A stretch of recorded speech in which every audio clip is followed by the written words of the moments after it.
Good morning, good afternoon, good evening, ladies and gentlemen. That's right, I am your host for the next 2 hours of live radio, right here on TFR Live, your protection from deception and your number one network, TFRlive.com. Big shout out to everyone over on the website, on the various apps that you can listen to the show and the network as well. Big shout out to everyone over at TalkStream Live. And have I got a good one for you today? But we can't go anywhere until I tell you that I am Kev Baker and you're listening to tonight's Kev Baker Show, which comes to you live from Smart City, Glasgow. And it goes all the way to listeners in Australia, back around to Alaska, over to Norway, Poland, Belgium, and back to Alaska. Or is it Nebraska? I can't remember anymore. There's that many different countries and counties and states and everywhere, not just in this world, remember, in other dimensions as well. And I can actually say that without laughing because I'm not lying. Remember Chris and Cherie Geo, the brains and the beauty behind TFR? I was on Beyond the Veil one time. We were streaming over on Facebook Live and it told us that we got banned in over 200 countries. I think it was about 216 if memory serves me correctly, but according to any source you go to online, there's various numbers of countries in this world, but not as many as we got banned in. So there you go. That should tell you that we are the show that you need to be listening to. And why is that? It's not because of me. It's because of the caliber of guest and the information that they bring with them to the show for all of you to listen to. And like we say on KBS, if you're new around here, I provide, but you have to decide. Discernment. Go and check what all the guests say. Go and check everything I say. We're all on this journey together, ladies and gentlemen, and we've got to keep each other right along the way. And tonight we're going to go down one of the most interesting of rabbit holes. One of the ones that I just love to hang around in. And I find myself often hanging around in this rabbit hole with tonight's guest. Wonder why that is. Because we're going to be talking about UFOs and disclosure and all that good stuff. And to do that, we have got on the man. He's not a myth, but he's definitely a legend. He's Ben Emlyn-Jones, and he's back here live with us today. He is the man behind Hospital Porters Against the New World Order. Good on the Hospital Porters.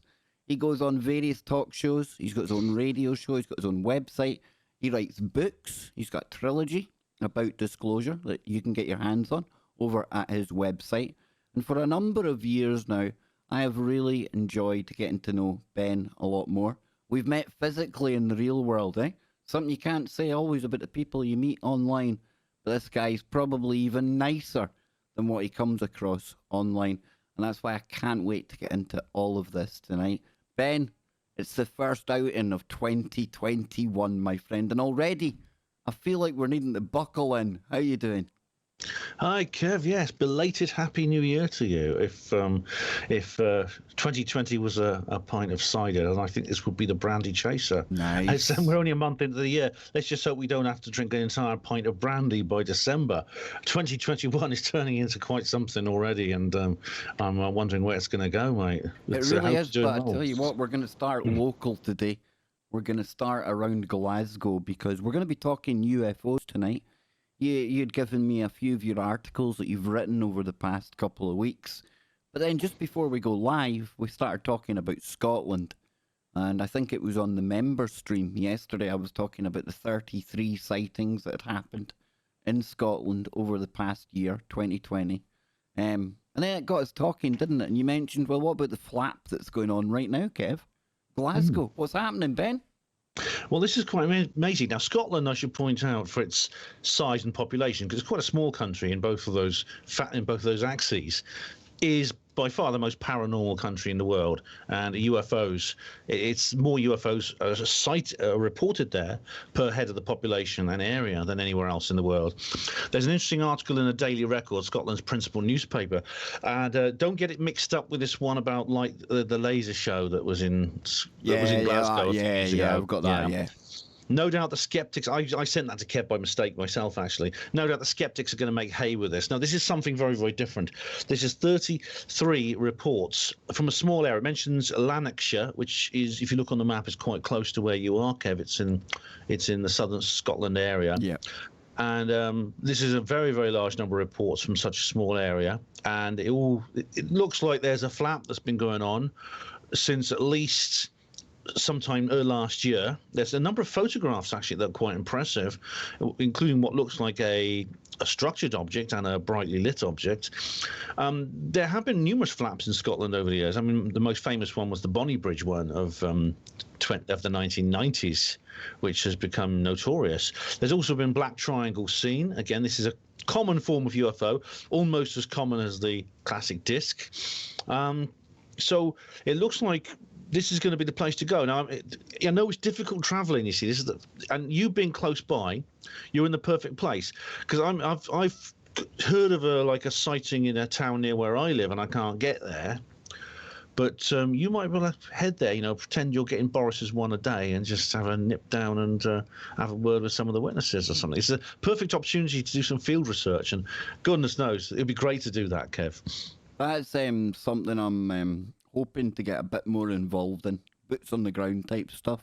People with haunted houses in Glasgow, not too far afield because of the health stuff and that, but when we get back to normal, that's definitely something I want to pursue further. And a UFO flap is right up my street. And like you said there, Ben, per capita, like for the amount of people here, it's uncanny. Not just the UFO reports, but all of the high strangeness that comes in from around Scotland. And yesterday I was talking about Bonnie Bridge, as you mentioned there, and how that's really like a designated hotspot. It's like Scotland's UFO superhighway, wouldn't you agree? Yeah, definitely. I mean, it was actually became almost like mainstream. I mean, one of your local lawmakers, Billy Buchanan, was elected to office specifically to deal with this problem. Now, can I ask you a question, Ben? Sorry to interrupt, but yesterday when I read his name, would I be right in saying that he was the compere, the presenter at the UFO conference that we attended in Glasgow? Yes, 2016 Scottish UFO and Paranormal Conference. Yes, it was when I met you for the first time. I met him as well and had a word with him. It was good to meet him, actually. He's really been very much on the side of the local people who are concerned about this. This is it doesn't often happen that UFOs reach this level of just local community culture. I mean, the Rendlesham Forest incident has had this effect. I know that because when I went to the 30th anniversary in 2010 in the Woodbridge Town Hall, it wasn't just a UFO conference. There were local people there. There were people in veterans' uniforms. And of course, Bonnie Bridge is similar. There is Mr. Buchanan himself, elected councillor for the local area. And he's actually been a real workhorse actually during this period. I think he must be getting on a bit now. He must be quite elderly, but he's been working tirelessly, and he doesn't take any excrement from Nick Pope either, because Nick Pope said he had very little time for conspiracy theorists who believe there's some kind of cover-up going on with this Bonnie Bridge phenomenon. And Mr. Buchanan was saying, no, absolutely not, Nick. We can see quite clearly that there was a deliberate attempt to reduce interest in this through several media productions, including a rather silly documentary that was presented by Mark Williams, the comedian, the guy from the Fast Show. Well, let me ask you about him, right? Because he's come across my kind of data feed quite a lot lately. Nick Pope, ex-MOD guy, for anyone who hasn't heard of him. He was the guy that was in the broom cupboard looking after our X-Files, for lack of a better term. What do you make of him, though? Because I don't know, sometimes, I like to listen to him, but then there's other times he's very dismissive. And I can't get away from the fact that he signed the same Official Secrets Act that I did. So there's certainly things that he's never going to be able to tell you. It's a classic gatekeeper. Yeah, he's kind of the British equivalent of Richard Doty, I would say. I'll speak quite openly about him because he and I are not on good terms. His behaviour, I think, has been unbecoming of a man in his position. And I want to add that into why I bring him up as well. It doesn't fit the kind of level of guy with his credentials, you know, some of the stuff he gets involved with, like the deliberate organized trolling campaign around Rendlesham. We've talked about this before, haven't we? About how he seems to have done something rather unusual, which is he stooped to a level I thought he'd be above, which is getting involved with the internet, basically an internet hate mob, which is just really childish, silly people acting like a bunch of fools. And there's been a new article released. I mean, I don't know if this is true or not. I'm not going to use this to smear the man when I don't know if it's true. This is just a claim being made by the Outer Limits magazine, that he's also some kind of Walter Mitty. He claims to have been a senior executive officer of the Ministry of Defence and in charge of the UFO desk, which he may have been. I'm not saying he's making it up, but this new article claims he was actually making that up, and his real role in government service was actually far more junior and far less dramatic and exciting and glamorous. If that turns out to be true, then obviously this will discredit him quite badly. I don't know if it is. Like I say, this is not my words. This is Outer Limits magazine. Yeah. Again, well, like you say there, that's unconfirmed. I'll back you. I'll go along with you on that totally. one. But I tell you what, isn't it interesting how many times when you start to actually look into the people that make the claims, like their actual backstory, how many times it does fall apart. And I'm not saying that's going to be the case with Nick Pope, but in recent times, you know, we've been taking information, or information's been coming at us from very questionable sources. And just to the audience out there, it's really imperative that not only you verify and check what people are saying, but as much as you can, if you can't look into somebody themselves, like their job history, things like that, see what other people are saying about them online. Even if it's somebody who you're really into, you really like, see what the other side are saying about them and see if there's any question marks over their credibility before you even go listening to their claims. Try to keep people as safe as I can out there, Ben, because it's rife with crazy claims right now, you know? Definitely. I mean, when I look at what is coming out about Nick Pope now, I mean, to me, this is not that he actually is like a Walter Mitty. It may be that his real role was not that he was in some very, very junior and it could be not very interesting. Just like in the typing. I'm just been kind of really facetious here, but in the typing pool of the actual office that dealt with the X-Files, you know. Yeah, or it could be that again, this is like his cover, and that he was actually working in intelligence. Now, that is an accusation, and I don't hold back from making it. I think there's reason to say this. Let's speculate. Yeah. But also, there are precedents. There are precedents for this, Kev, and we know for a fact because I mentioned he's like the British equivalent of Richard Doty. Richard Doty's now confessed, and he speaks openly about his role in the UFO movement a while ago, when he got very close to various ufologists such as Paul Benowitz and William Moore, who were quite famous actually because William Moore co-wrote the first definitive book on Roswell with Charles Berlitz, and Stanton Friedman did research of that. This was in the late 70s. He recruited William Moore to his what was called the Avery spy ring, basically within the UFO world, promising that he would be like the disclosure guy, and he'd be given they feed him real information, and he'd be like the Stephen Greer of the ufology if he did what he was told. But in return, he had to work with them and give them information, things like that.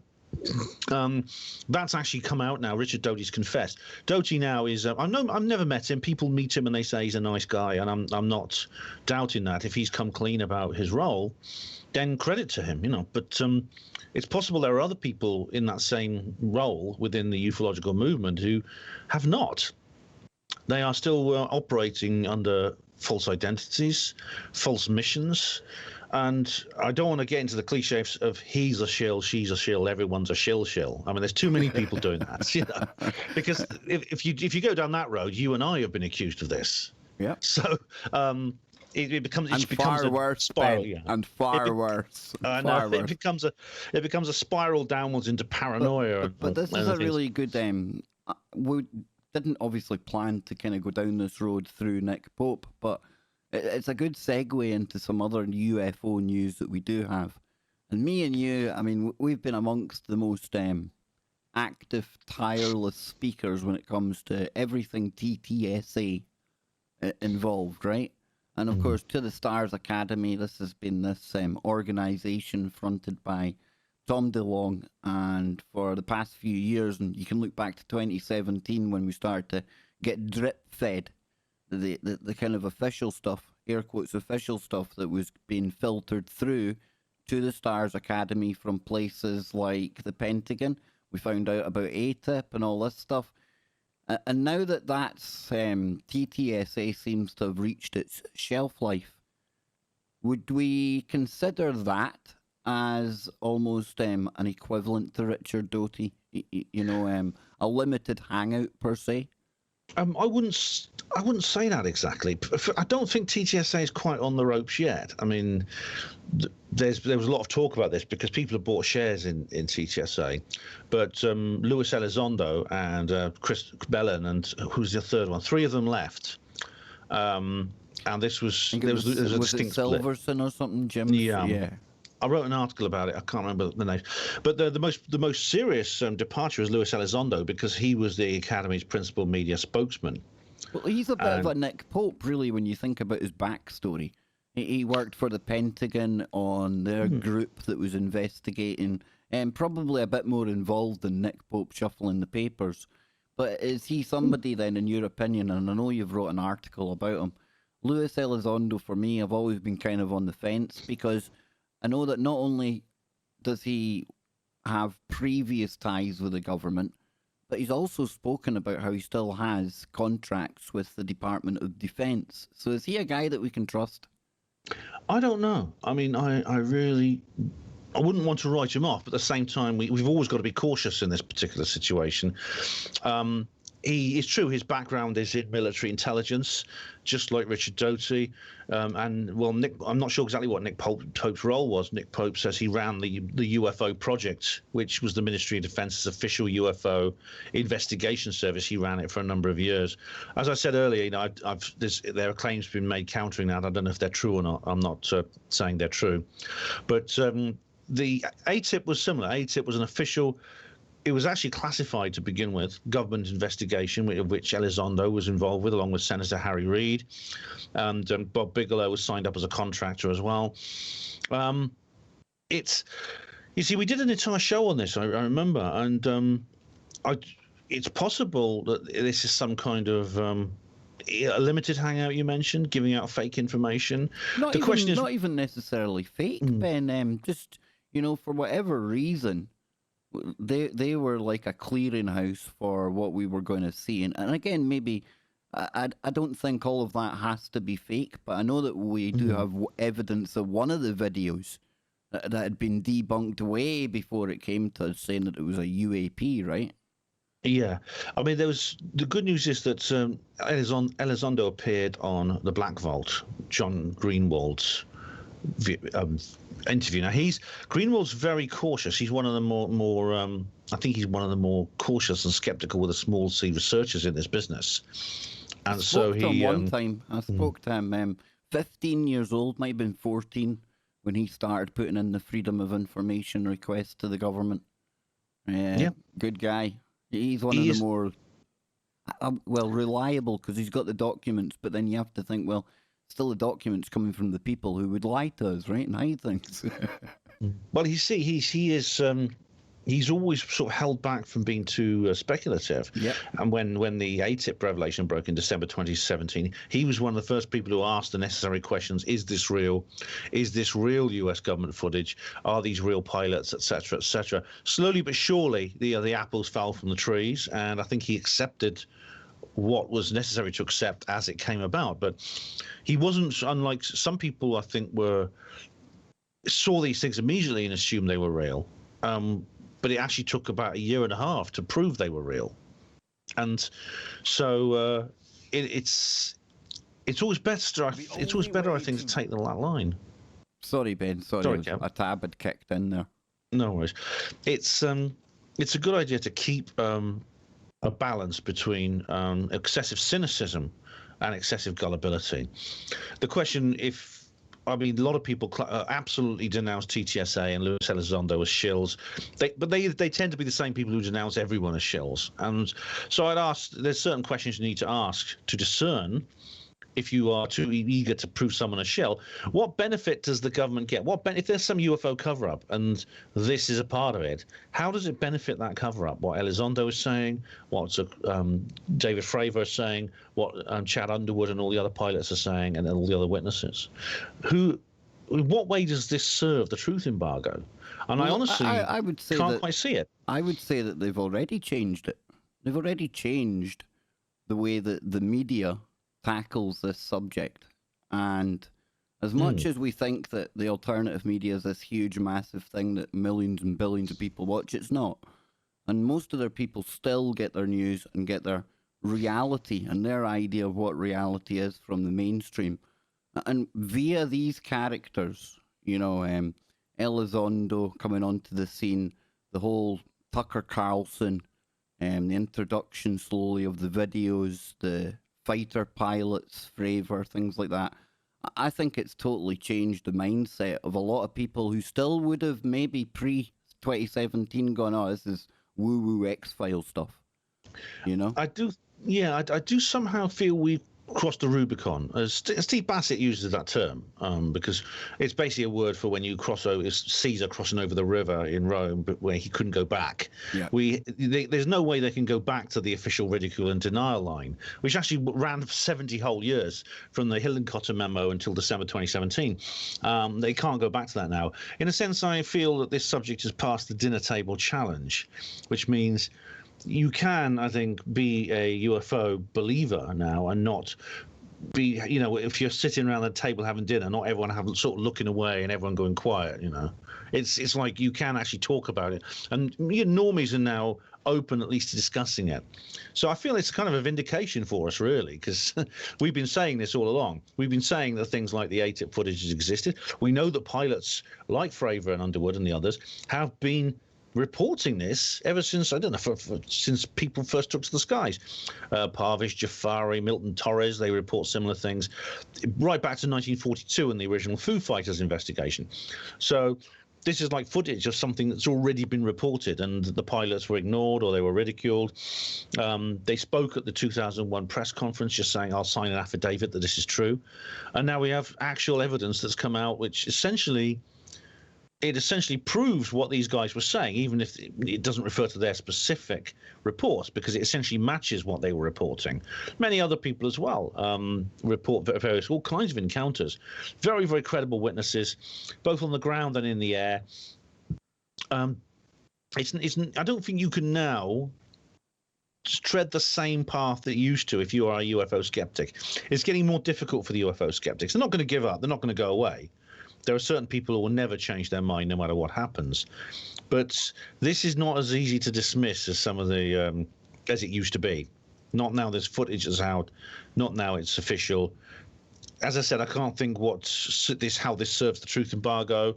There has to be some reality behind it. It has to be genuine. And TTSA, I'm not ready to dismiss them either. I mean, they're the reason for the split. Elizondo explains the reason for the split, actually, which is interesting. It's not. He hasn't fallen out with Tom DeLonge. They're still good friends. What he said was, and this is something you and I touched on actually in a previous show. I remember it very distinctly, that he essentially has had his wings clipped a bit by TTSA itself when he's speaking to the media. You and I said this guy wants to say more than he's on the news. He's on with Tucker Carlson or something. We say Elizondo wants to say more than he's been allowed to say by the TTSA board, and so maybe we now have a Luis Elizondo in full plumage. And because he said he wants to get into more science of it, or rather than the media. That's what he said. TTSA is essentially a media organization. And Elizondo says, I want to get involved with the science, which is why he's left. I suppose the others, I don't know what their reasons are. They may be the same. So it's quite interesting, because you look at not the TTSA, the ATIP that you mentioned, and a lot of their work was done with Robert Bigelow, the billionaire.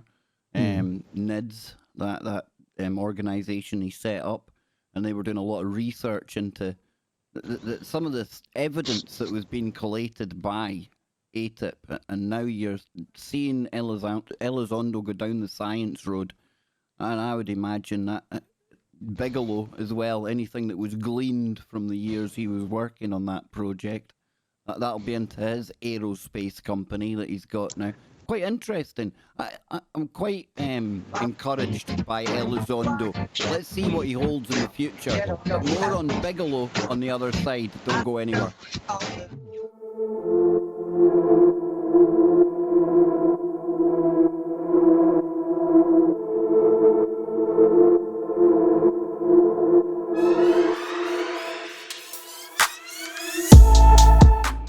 Interesting times to be alive, and interesting times you need interesting content to pass the time. Check out tfrlive.com. Listen to one of the other shows on the network that you've not listened before. You might get a pleasant surprise. Might be something you don't like, but I can guarantee you that there is something for everyone right here at tfrlive.com, where we try to give you protection from deception. And myself and Ben Emlyn-Jones are here today. We're talking UFOs. It's one of my favourite topics to get into the mind of Ben. Ben, how long have you been looking into this subject yourself, like seriously researching this? I would imagine, like myself as a child, your mind often drifted to UFOs and things, but literally like researching, writing, shows. How long have you been at it? Seriously, probably since the 90s when I've been. I think, yeah, when I read Timothy Good back in, I think, the early 90s, and I think that's when I really started getting fascinated by it and getting information on it. I first started publishing things basically when I got online, sort of in the late 90s, and I started operating on forums. A few years later, I started Hapanwo. But I must have had an interest much earlier, because I remember distinctly watching a program called Project UFO. Someone actually wrote to me about this, and they asked me about it. It's a series, an American series about Project Blue Book, fictionalization, but it's very different from the current series Project Blue Book. It's far more light-hearted. It's not as dark. There's no conspiracy in it. It's just about a pair of guys who go around, fictional characters, who go around investigating UFO sightings. And I remember watching that very avidly when I was I must have been like preschool, I'd say, really young. And I remember being fascinated by it and talking to my friends at school in like first school about it, and talking about aliens and things. So it is something that's always been with me, I think, but it's something I only took seriously when I was a little bit older. So we're in the year 2021, and I titled it tonight, will 2021 be the year, Ben, that we get full disclosure? I mean, I've never started off a year with a big giant clock, T-minus 180 days until something gets released by the American government. So is this the year, big man? Is this where, are we getting it? Well, you see, every single January, I think you and several other people ask me this question. Yes, I get all excited, man. I love our first show of the year. As it goes on, I get more jaded and I can't be bothered, by the end of the year. But new year, fresh start. Come on, are we having it? The answer is always, as I can say, I hope so. That's all I can really say. I like it. But you mentioned the countdown clock. You said you're not going to put up a countdown clock, and of course no one knows when the hour cometh, etc. However, we might have a bit of a clue this year, because you know that the defense spending bill that President Trump signed just before he left office, about a couple of weeks before he left office, he signed the annual defense spending bill. Now, this included an interesting little clause to do with the Unidentified Aerial Phenomenon Task Force, which is like basically ATIP Mark II, which is still running today. And it's a remarkable development, actually, because the UAPTF, which is now been established, it is promised to issue every 6 months a public declassified report. And this is really quite amazing. I mean, this is really quite astonishing they would do this. This doesn't mean they're not going to handle classified material as well. Absolutely, they will. But they are going to release a public report every 6 months. And basically, from 6 months from when President Trump signed that into law is June the 8th, I believe. Come on, man. No, come on, man. Well, do you think man? No, do you think Sleepy Joe's going to overrule it? I don't think he can. I think like you said there, you mentioned a key word in all of this. classified. And they're going to show us the declassified documents.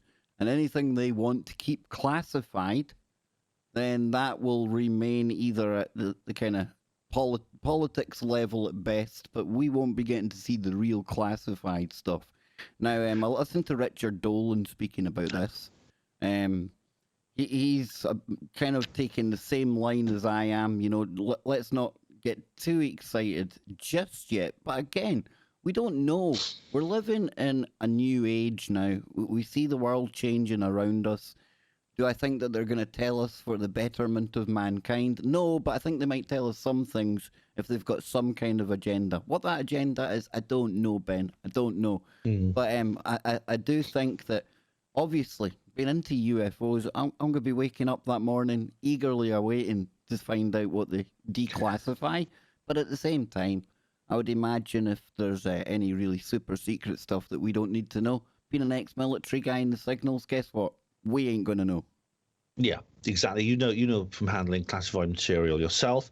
I mean, I know from my handling NHS confidential material that the government keeps secrets. I mean, the medical records vault at my hospital it looks like a little mini Area 51. I'll tell you. Wherever you go in government, you get secrecy, and you know several people are very optimistic about this. Bryce Zabel, of course, he's been tweeting like crazy about this, like him. saying, you know. Yeah, he's a great. I like him. Yeah, I like his stuff. I like his videos and his articles. He said, he does have a kind of countdown clock to the whatever date is in June when this happens, and he says that's when basically, I don't know if it's disclosed with a capital D, but several people are saying this is going to be highly significant. I think it is going to be something I'm going to very much look forward to. I'm very much like yourself. I'm really, really interesting to see what happens, Kev, when this takes place, when this date happens. What exactly is going to be in the first published report from the UAPTF? Very much so. However, we can't know what that's going to be. We don't know how much is going to be released. We know something's got to be released, but it may not be it may not be definitive revolutionary evidence. It may not be as spectacular. Some people think it might be. But according to Steve Bassett, we won't have to wait that long because he believes we can have proper congressional hearings within the next couple of months, and so it could all be over by then anyway if he's right. And obviously I hope he is. He tends to make these predictions though quite rashly, and they don't come true. But sooner or later, you know, if he keeps making them, he might be right, and he seems very confident. The thing about it is, whatever's happening, it's real. This is the point. This can't be something dealing with something that's not true anymore. It's possible that a few years ago you could basically have got away with the idea that this was just some kind of neo-mythology, some kind of manufactured phantasm which the government had put in to launder more down-to-earth projects that they had going secretly, like the spy planes and things like that. And Mark Pilkins has written a book about where he puts this hypothesis across, unsuccessfully, I would say, but it is vaguely plausible, but not anymore. There's clearly something real going on, something real which is not human, which is intelligent, which is out there, and it can't be denied. I mean, there's no way this could be anything other than that. I mean, Mick West has made a very, I think, a rather foolish attempt. I mean, his work is unoriginal, and I think I'm overrated on this. Well, Ben, I think me and you, when I look out yonder, I can see Speculation Island, right? So we had Oumuamua going flying through here a few years ago, and it's back in the news again. Avi Loeb, right? A potential probe from an alien world. Again, speculating, right? But I just want to throw this to Ben. You know, the Galactic Federation may be on its way here, Ben. Maybe there is a clock ticking. Maybe they're getting us ready for that. Listen, folks, I'm being facetious. I'm throwing it out there. We're having some fun. But Galactic Federation, it's been in the news. And it's been in the news from the most unlikely of sources, because usually when I hear Galactic Federation, I think blue chickens and go buck buck. But this time, we're talking about what? One of the lead dudes that headed up the Israeli Space Agency talking about? Hamish Shed, yeah. Dude, I think we take it discussed away, it. brother. Take it we away. did. We talked about this last time, and it's interesting. It's good to reiterate it, actually, Kev, even though we've covered it before. Yep. General Hamish Shed is one of the most. He is a very, very senior figure in the Israeli Ministry of Defense, and he came out with this amazing story about the UFOs and about what he learned about UFOs, and it was, I think, from what if I'm right, based on my own attempt to translate it, because the original article was actually on this YL what's it called, ynet.il website, and it was in Hebrew, colloquial Hebrew, the official language of Israel, and I translated it myself, and I there was no Galactic Federation anywhere in it. What I got was Space Unity. I can't speak Hebrew. I don't know the subtleties of the language, but Galactic Federation does sound a bit Star Trekky. And I would imagine back when they were creating Hebrew, would there have been a requirement for the word galactic? Well, it's interestingly, the letters of the Hebrew script apparently resemble constellations, and as well. Sorry, going off on a tangent. Oh, I like Kev. it. I like that tangent, but still. But yeah, I mean, Yeah. I've got the headline there. Former Israeli space security chief says that extraterrestrials exist and Trump knows about it, and it's from an authoritative news source called NBC News, so it's not like a KevBakerShow.com wackadoodle site, you know? Yeah, it's exactly. Yeah, this is again like John Brennan. Do you remember we discussed John Brennan and what he said, former CIA chief, talking about this? Shed, he's writing a book about this, right? And you could, and I'm curious to read it. I hope it gets translated into English, translated properly, I should say. And it just seems to be that the kind of people talking about this now are not the people who have any kind of vested interest in making this up. I mean, the idea, for the people on both the skeptic side and the ufological side who say it's all disinformation, everyone's a shill except me, and those kind of lines, because those characters do exist, it's really impossible now for them to say that, because there's absolutely nothing that can be gained from if this was not real and it was all concocted. I don't really see what could be gained from it. They have to be dealing with something real. The kind of people who are talking about this now are really they're blowing my socks off. They really are. I mean, you mentioned, I'm glad you brought up a Muamua again, because Avi Loeb is actually he's actually about to bring out a book which should be really, really interesting, Kat, because now there's been lots of articles with Avi Loeb, and they have the picture in it. Do you know the turd picture of Oumuamua? Do you know what I'm saying by the turd picture? Oh, dude, I've had dreams about this big flying probe that came through, and this is in the Intelligencer just yesterday. I believe this was published, and it says in November 2017, an object passed by our planet that was unlike anything astronomers have seen, spotted by a telescope in Hawaii. The strange thing was dubbed Oumuamua. It moved too fast for it to have come from our solar system. Its orbit was unusual, and it didn't have any of the traditional markings of an asteroid or comet. And all this led Dr. Avi Loeb to hypothesize that Oumuamua was artificially made, perhaps a piece of technology or some debris from a faraway alien civilization. So yes, there you go. It's incredibly brave of a man in his position, a Harvard scientist, to say something like that, because he knows he's really staking his entire reputation on this. And indeed, just saying those words, even in this post-December 2017 world, that's one dinner table that it hasn't passed. He really will get a lot of. You can imagine the kind of jokes that are being made about him right now in academia, but that the picture, what you see, every single article is accompanied by that picture that I call the turd picture. It's an image of Oumuamua, which makes it look like a natural object. It looks like an elongated asteroid, and you can see, by the way, it actually looks like it's natural. Right now, that's not an image from any telescope. It's an artist's impression based on reports from the scientists. But the best image we ever got of Oumuamua is a tiny red dot. That's the only actual image that's ever been captured of Oumuamua from the telescopes. Now, we don't know it looks like that. We think that they're making it look natural, But that's speculation. For all we know, it could be long and it could have flat sides, it could have sharp edges, it could be very, very distinctly artificial. There's no way of knowing until we get close to it. And unfortunately, we didn't know it was coming until it had already gone past the Earth, so we couldn't launch a probe to intercept it. And now it's actually beyond the orbit of Saturn now and going very fast, so it'd be very, very difficult to catch up. But this is, I think, what we see here with this artist's impression is an attempt essentially to discredit Dr. Loeb, an attempt to say, well, look, it's an artificial object, and this loony thinks it's some kind of solar sail from Alpha Centauri or something, and that's unfair. That's extremely unfair. I can't wait to read the book. I really can. I'm sure that you and I could do an entire show on that. Yeah, I mean, we're definitely going to do a show on that. The whole artist's impression, I couldn't agree with you more. But at the same time, in my mind, I put myself in the alien shoes, right, for a moment. And if you're going to disguise something, you're sending it out there disguised. You know, you want it to resemble other things that just randomly fly around in space. I think it'd be the perfect kind of cover for some probe you don't want detected. But that aside, you know, the whole Oumuamua thing, very, very intriguing indeed. Very.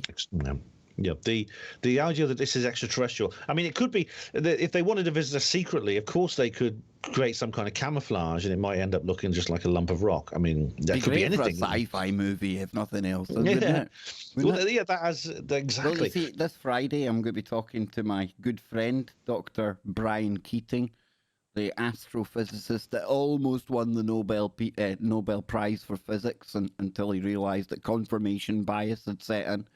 And I'm actually going to be bringing up Oumuamua with him because to find out what he's saying. And it's really surprising because here's a guy that's very mainstream. He's worked on some of the biggest science projects when it comes to the kind of space stuff. He's been down at the South Pole with the BICEP project. But when I get into the woo with him, Ben, it's actually very surprisingly refreshing, very open-minded to talk about it. And much like ourselves, very speculative, because we just don't know, you know? It could be he's got the brains to realise, and Dr. Loeb has got the brains to realise that actually, in the short term, of course, they're going to maybe be slated for all this, but in the long term, they're banking all. What they're doing is they're essentially taking a bet out. They're taking a bet that in the long term they will be vindicated. We must realise that what Abraham Loeb has said about this object has not come from just him thinking about it and coming up with some idea. These are based on the observations he made of the object. As it passed the orbit of Jupiter, it changed course. Now, it should have been on a normal trajectory. If any, there's an orbital track of an object. As it passes through space. It's basically the gravitational fields of other objects interfere with it, and that's what causes its motion. If there's any changes in motion, then it'll be because of those gravitational fields. Now, if Oumuamua had followed that pattern, it wouldn't be a problem. They could say, well, it's obviously a natural object. There's nothing going on. It's just simply moving slightly because of the influence of Jupiter and Saturn, these other big planets. But then it starts changing course without that gravitational field. What's causing it to change course? Now, Isaac Newton could have told you 400 years ago. There's some kind of force acting on it. There has to be some kind of force acting on it, and that force could well be some kind of internal propulsion. If we saw any other object other than Oumuamua doing that, we'd assume it was a spacecraft. We'd assume it was a rocket from Earth. If any other object did that. I was listening to, he was on the Lex Friedman podcast, and he was talking about when they were looking at it or when they were getting the data back. Like Ben said, they only knew about it too late. They couldn't watch it coming in, but the light that was being reflected off it, he explained how you expect to see so much light because of the position and things like that. But this thing, the direction changing, like Ben said, the speed altering, and this strange light coming off it as well. It was just bamboozling to people that have watched these objects forever. And you know, people like Avi Loeb, he's up against the kind of the generational stalwarts that have like built their whole careers on the kind of science that's the academic given level of whatever science we're talking about. But I think it's encouraging because I speak to younger scientists as well, and Brian Keating, one of them, We've got Brendan Drackler, who I really need to get back on the show.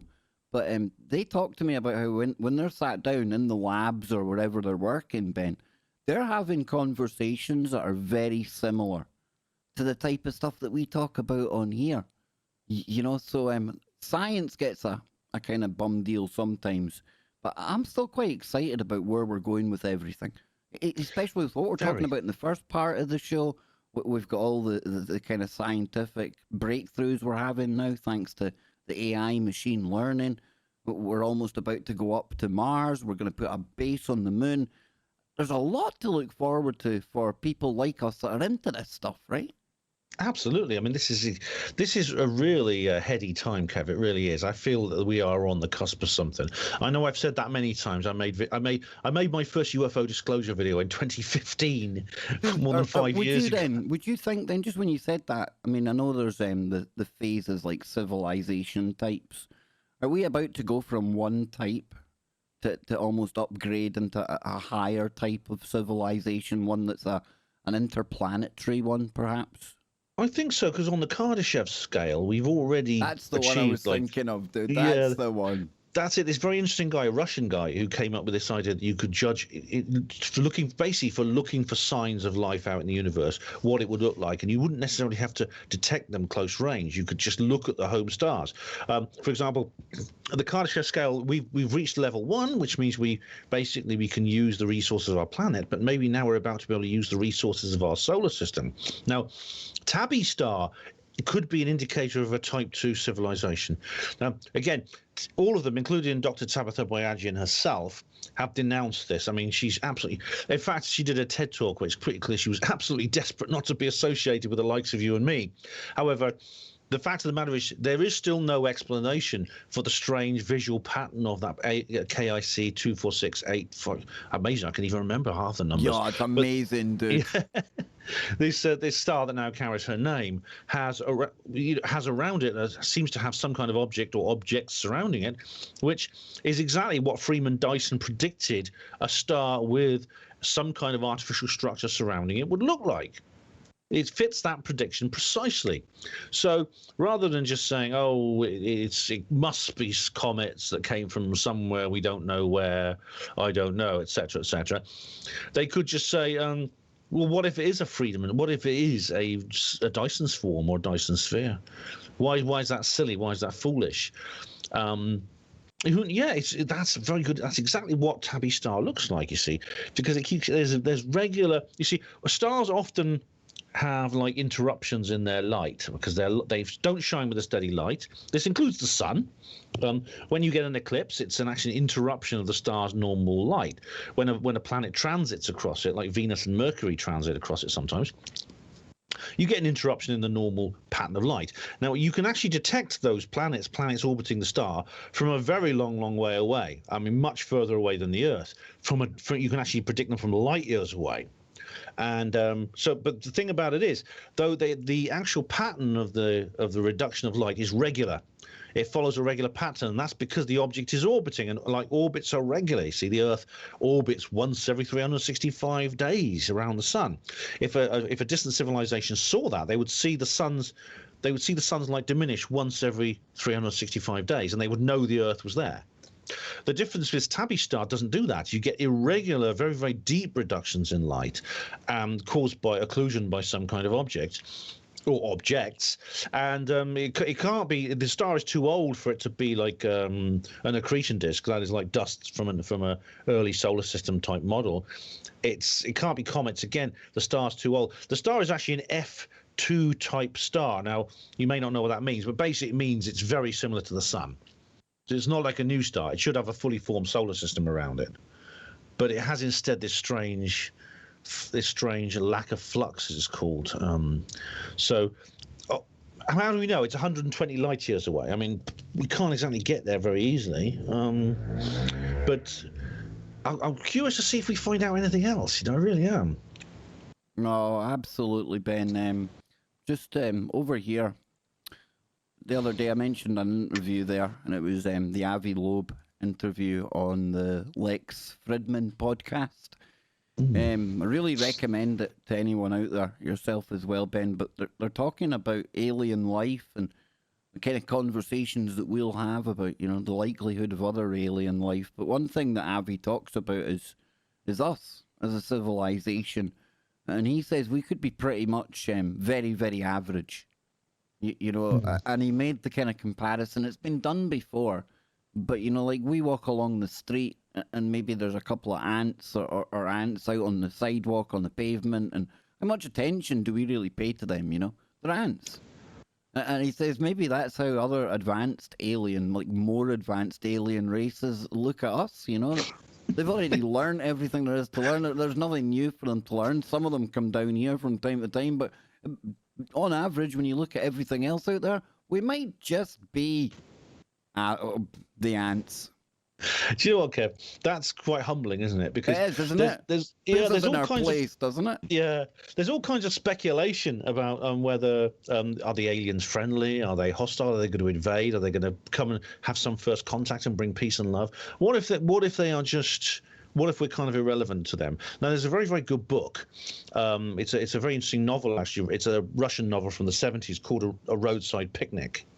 And it's about the landing of aliens on Earth. And they are literally, they just seem to drop down and they disappear and leave behind a few trinkets, which everyone's very interested in picking up because they're worth a lot of money. But generally, the aliens themselves pay us no attention at all. It's like they just stop, they land, and they just take off again as if to say, nice planet, but we'll go somewhere else. It's a good book, Kev, if you get the chance to read it. Unless we're messing about with those pesky nukes and things like that, then they tend to hang around just in case, the ants figure out how to work a lighter. Well, clearly not all of them are oblivious to us. You see, there's lots of different kinds of aliens, and they may have very different agendas. There's no single one policy which they're all agreed on. They may not even know about each other. Exactly, dude. I mean, I've never heard any, or at least not too many disturbing stories about the Nordics, okay? But then you go to the other end of the spectrum, you've got the reptilians, probes, cattle mutilation, stuff like that. There's good and bad up there, is my opinion. Good and bad. Same as here, right? Yeah, exactly. I mean, maybe we'll talk about it later, but I've been studying this very, very possibility. We'll get into that after the break. We're going there. We're going there, Ben. We're going deep today, folks. Ben Emlyn-Jones, Hospital Porters Against the New World Order. We're going to be right back. Don't go anywhere.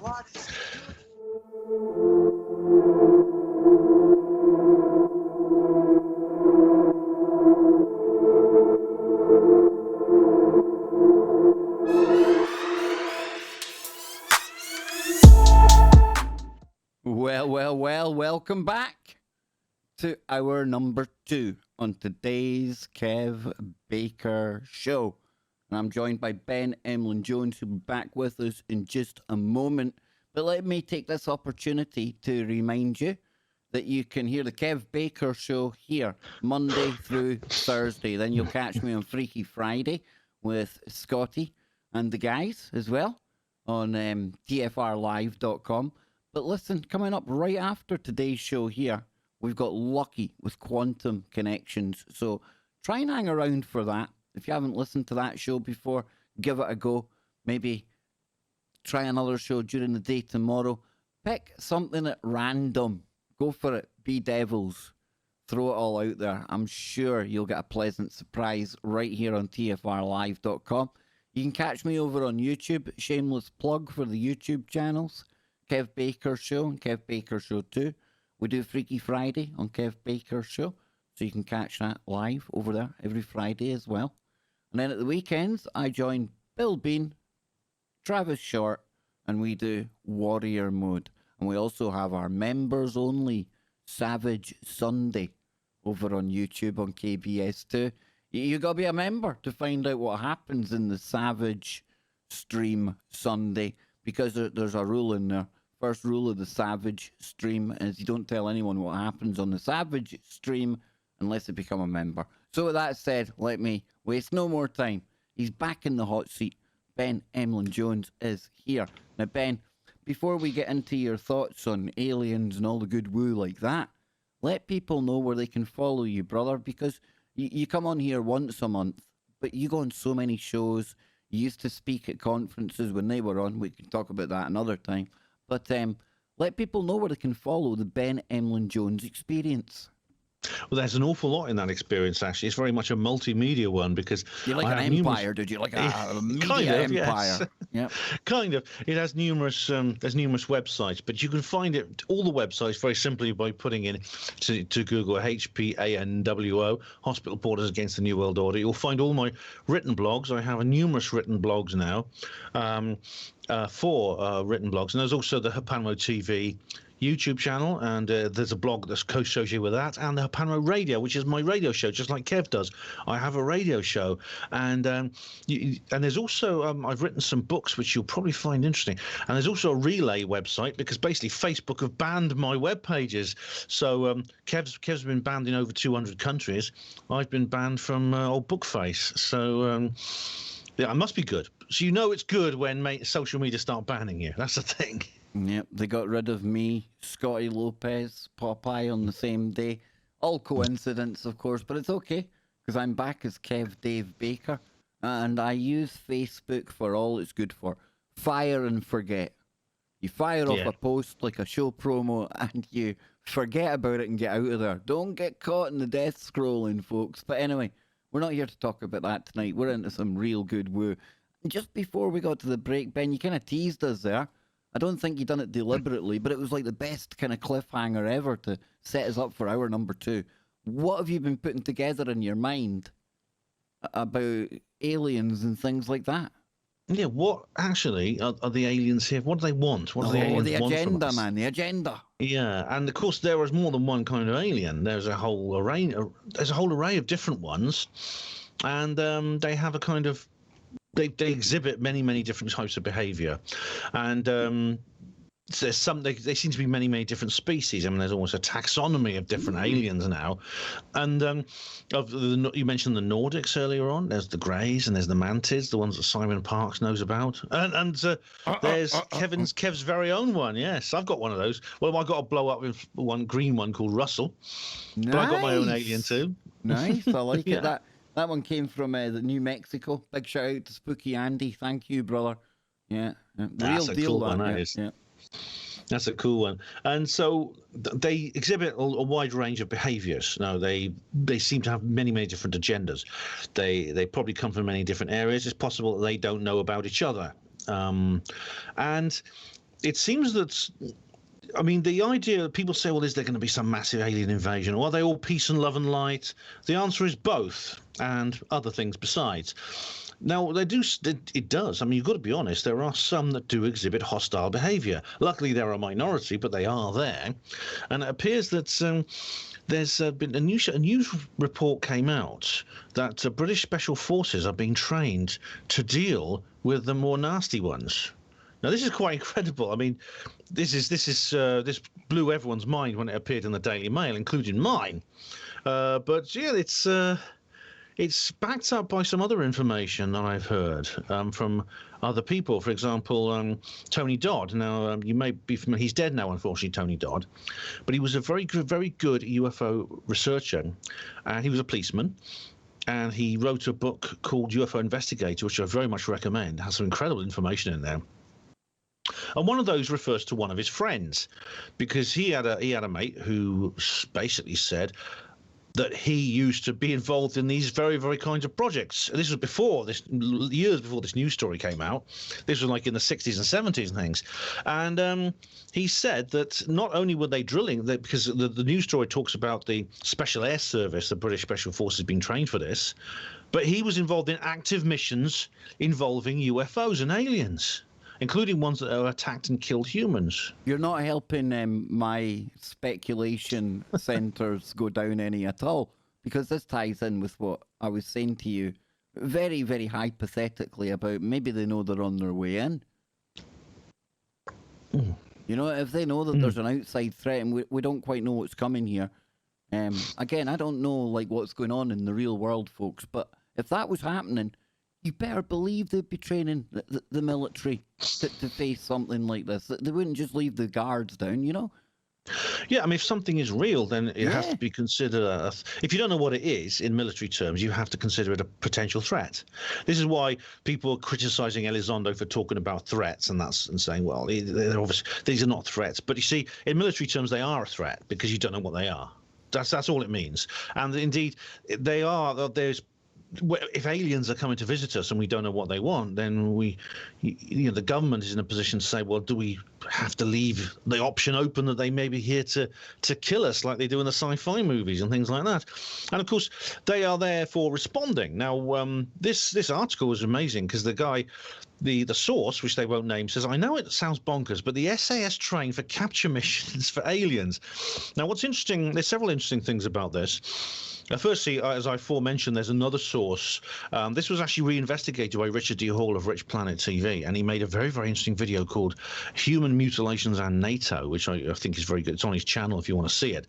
But that's also, they say that the operatives, the Special Forces operatives, they are given non-lethal weapons to deal with the aliens, and these especially there's a special type of machine that squirts a liquid into the air. When it comes into contact with the air, it turns into a solid sticky substance. It turns into a kind of sticky rope, and you can use it basically to immobilize people or not people, as the case may be.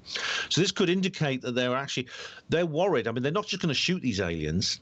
They're a bit worried about what might happen as a result. Are they scared if they shot the aliens or harmed them in any way? Would the aliens retaliate? And they're scared of that. Right down at the bottom there, and you'd probably be forgiven for missing it. Or it's not the bottom actually, it's just in a segment itself. Troops are understood to have trained alongside the US Special Forces. And the only reason I bring that up, right, and it's not the end of the article like I thought. The only reason I bring it up is because we were talking about Philip Schneider lately on the show, and his testimony, for what it's worth. I mean, I wasn't there, but there's something about Philip Schneider and his whole story that scarily rings true. And he talks about special forces and them going down, Dulcie, down below ground, fighting with these entities. Hey, I'm throwing it out there. I don't know, dude, but it doesn't surprise me, Ben, to know that there may have been training with the enemy being a fictional alien on the end of it. That doesn't surprise me. If things are real, then they're going to build contingency plans for dealing with them, which means the aliens are real, basically. That's what they're saying, is whether the aliens are definitely coming in with hostile intents or not, the government know they're real and they're preparing just in case. They're getting people trained in this just in case. Phil Schneider, you mentioned, is very interesting because he makes an astonishing claim. However, a lot of it has been backed up by evidence. There's a guy called Darcy Weir who's made a documentary about this.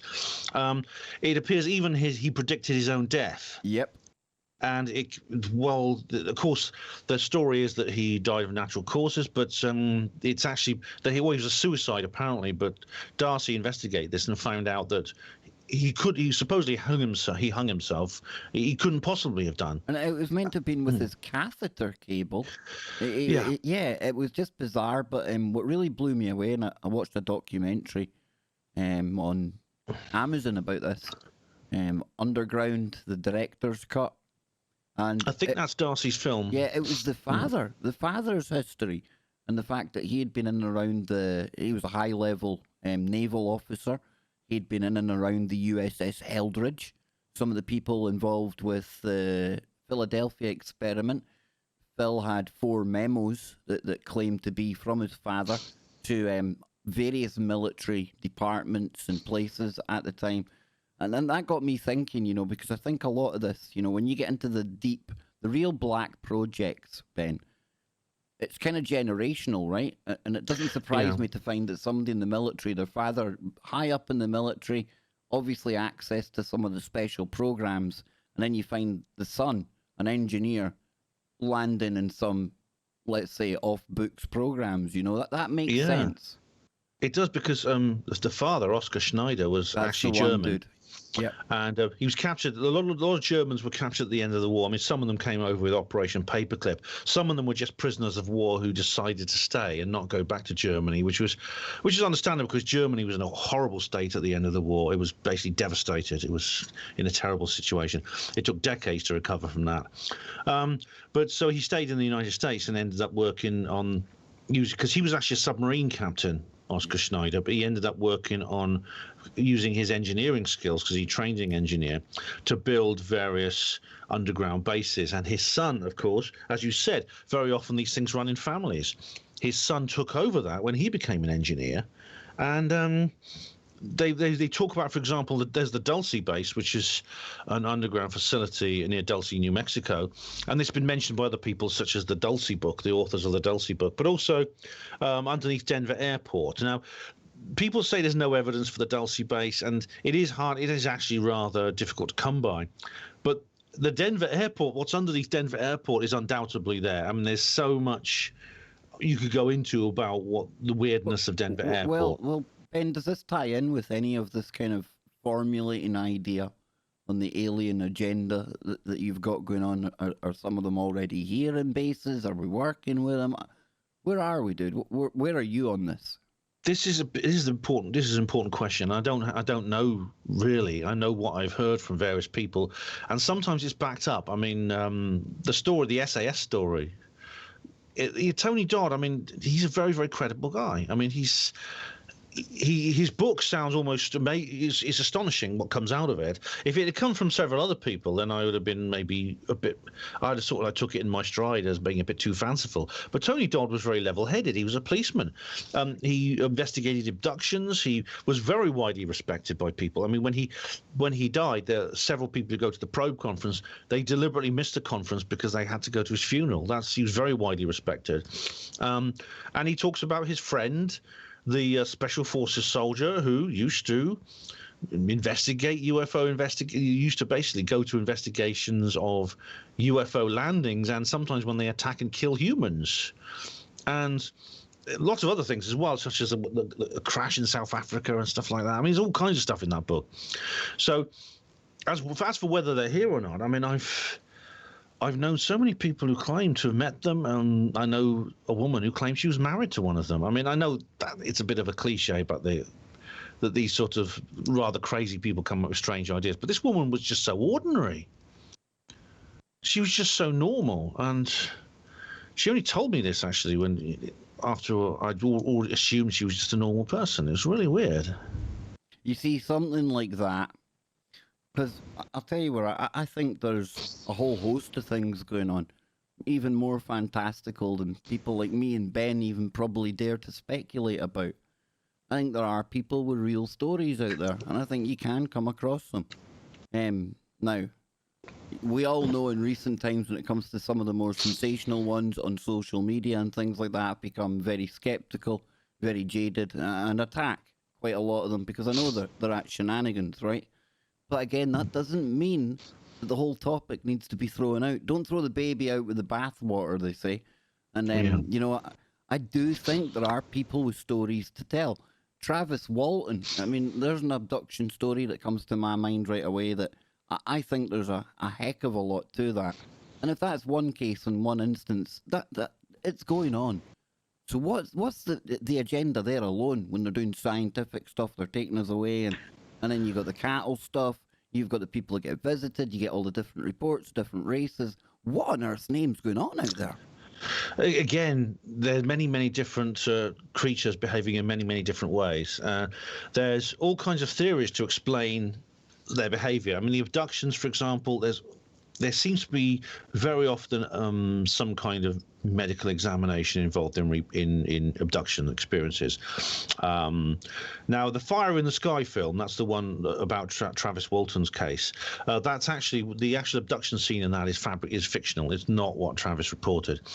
However, there are abduction scenes. It's quite horrific, actually. It's very frightening. It's horror-like if you watch it. They put him under this big sheet and it sort of like holds him down, and then they stick things in his eye. That does actually happen to people. People do report, not Travis, but other people do report these kinds of experiences. People say, like, for example, the cattle mutilations, they say that the cattle mutilations are about gathering DNA. Well, you don't need to do what you do all these horrible injuries to cattle to get the DNA. Exactly. Just once you get the DNA, once you got bovine DNA, you got bovine DNA. You know? Exactly. One little hair from their head or from their coat will do the trick. You don't need to do all these sorts of things. So again, it's hard to know what these things are for. I mean, with the abductions, there appears to be what you often find is there's some kind of reproductive operation going on involving humans breeding, having babies with and you see, this kind of aliens. ties in, right, with what we talked about with the Israeli guy.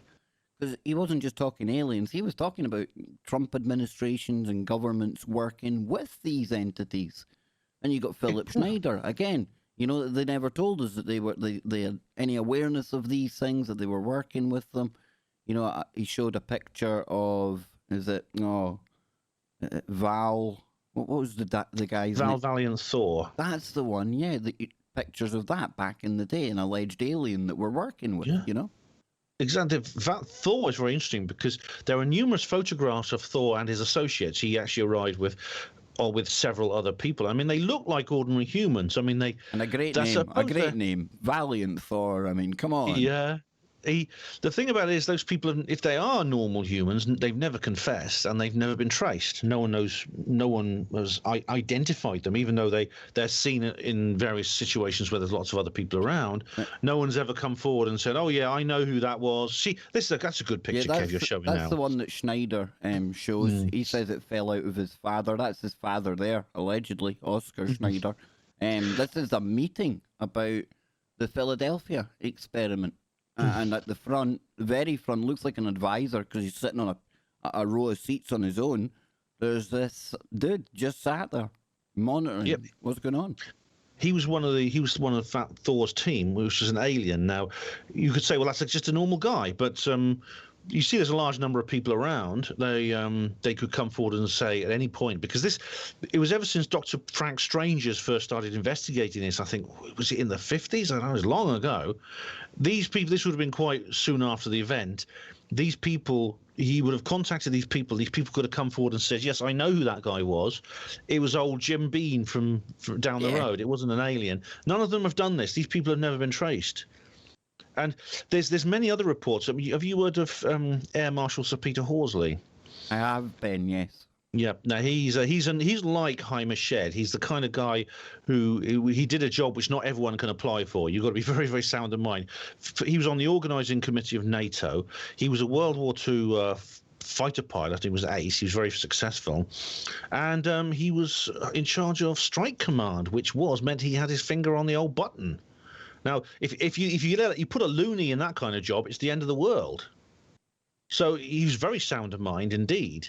He was a friend of Prince Philip, and he had a meeting. He wrote an autobiography. Actually, it sounds from a distant room. He describes being invited to a house in London, someone said, "Look, there's someone you've got to meet. He wants to meet you badly." He met this guy, a guy called Mr. Janus, and during the course of the conversation, I don't think this man looked particularly alien, but during the course of the conversation, Sir Peter worked out that this guy was not human. He seemed to know a lot of government secrets, and he appeared to be able to read Sir Peter's mind. And again, this is a guy who's head of the nuclear deterrent. You can't put loonies, you can't put nutcases in charge of those kinds of things. This man was very, very high level. He was an equerry to Prince Philip, like his personal assistant. Prince Philip apparently was really into UFOs as well. Well, let's throw in Paul Hellier as well, right? He's another government guy, ex-defense minister, Canada. Again,